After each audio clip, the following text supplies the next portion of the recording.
Hello abashoramari mumeze mute nizere ko mumeze neza uyu munsi tugiye kubabwira ibintu byibanze ibintu by'ingenzi ugomba kumenya mbere yuko utangira gucuruza cryptocurrency ibizwi nka futures trading. Ubushize video twakoze kuri futures trading yababwiraga uburyo watangira gukora trading, watangira gukora futures trading. Uyu munsi ho rero ibintu ngiye kubabwira ni ibintu ugomba kumenya kugira ngo utangire ukore futures trading neza uko ubyifuza. Ikintu cya mbere rero ugomba kumenya ni ibintu byibanze kuri futures trading cyangwa basic knowledge.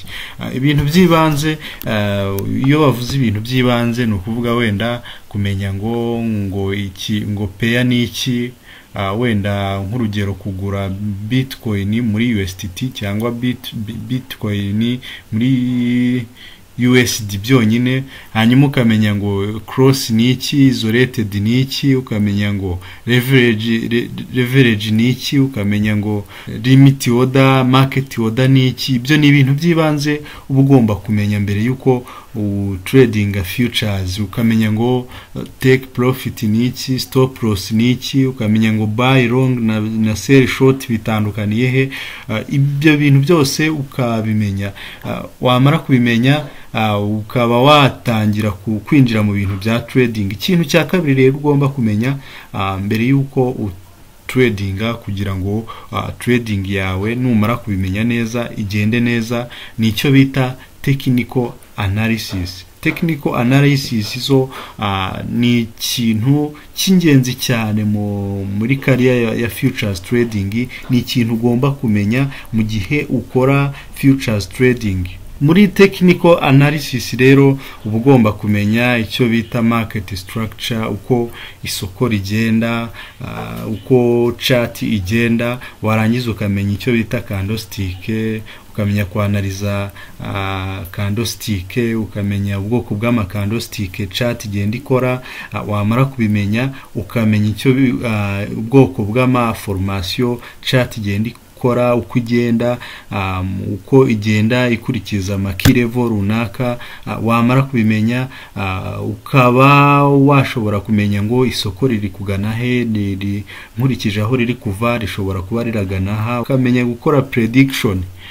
Wamara kuteganya aho riragana ukaba washobora kwinjira mu isoko bitewe n'ibyo wabonye, wenda structure uko isoko rihagaze, bitewe na candlestick wabonye, bitewe na formation n'ishusho wabonye chart yakoze mu gihe runaka. Warangiza ukaba wakinjira mu isoko, ukaba watangira gukora futures trading.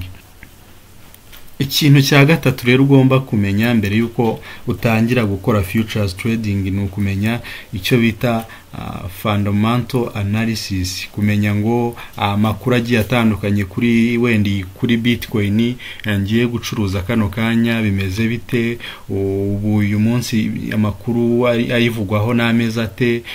Ukaba update, mbese ukamenya buri kimwe cyose, ukamenya amakuru ahagije kuri coin runaka ugiye gucuruza kugira ngo nabyo bigufashe mu gutradinga crypto runaka, mu gutradinga pair runaka. Ikintu cya nyuma rero uzitaho numara kumenya ibyo byose, numara kumenya basic knowledge, ukamenya technical analysis, ukamenya icyo bita fundamental analysis, uzahita wita cyane kumenya icyo bita risk management kugira ngo utrading ugabanya ibihombo. Kuko uko wakwanariza isoko kose ntabwo ariko igihe cyose uzaburi right. Hari igihe uzaburi wrong, hari igihe uzakora trade itariyo hanyuma ugahombe. Mu gihe rero wahombye, kugira ngo ugabanye ibihombo ugomba kwiga cyane risk management, kuko mu gihe uri gukora trading uzabitandukanye no gukora gambling cyangwa kubetinga. Uzakore trading uziko ugiye kubaka systeme yawe izakubyarira amafaranga ihoraho kandi irambye, atari ukugira ngo ujye mushaka kunguka menshi cyane hanyuma igishoro cyose washyizemo gihite gisha ako kanya birangire wanze futures trading, birangire uyitinye. Rero ni ingenzi cyane nyuma yuko umenye bya bintu byose twavuze, ni ingenzi cyane ngo wite kuri risk management yawe, uburyo utradinga, uburyo settinga stop loss, uburyo settinga take profit, utashizemo ubusambo bwinshi cyane ngo bikuviremo loss nini cyane.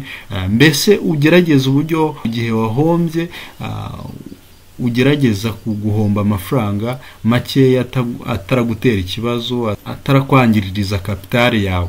Yes, ibi bintu bine nkomojeho nubimenya, nubyigaho, nukabyitaho, nubikoraho ubushakashatsi, nugerageza kubyiga, ntekereza ko level yawe yo gucuruza futures trading izagera ku yindi level. Numenya basic, wamara kumenya basic ukiga technical analysis, ukiga kwanaliza isoko, ukiga kwanaliza chart, ukamenya ngo chart bitewe na candlestick ndi kubona isoko riri kugana bitewe na formation, bitewe na n'ishusho chart yakoze, niba yakoze nk'urugero double top umenye ngo iri kugana ahangaha. Warangiza kumenya ibyo ngibyo by'ama technical analysis, ukamenya fundamental analysis, ukamenya ngo amakuru ari kuvuga kuri iyi crypto runaka na yangaya, uzaba uri kuba umuntu w'umuhanga muri futures trading. Guys, ni ibyo bintu ugomba kwitaho mbere yuko utangira gukora trading. Ibyo bintu wamara kubimenya, futures trading yawe, career yawe yo gucuruza futures trading muri cryptocurrency ikagenda neza. Guys, nizere ko ibyo bintu birabafasha. Turi kumwe, mukomeze mukurikire video za Rwanda Investor, izajya bagezaho ibintu byiza bibafasha, n'inama zibafasha mu rugendo rwanyu rwa futures trading na crypto trading.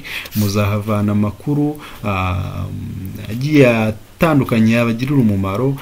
Mukomeze mukore subscribe, mukore share, mu liking. Murakoze cyane.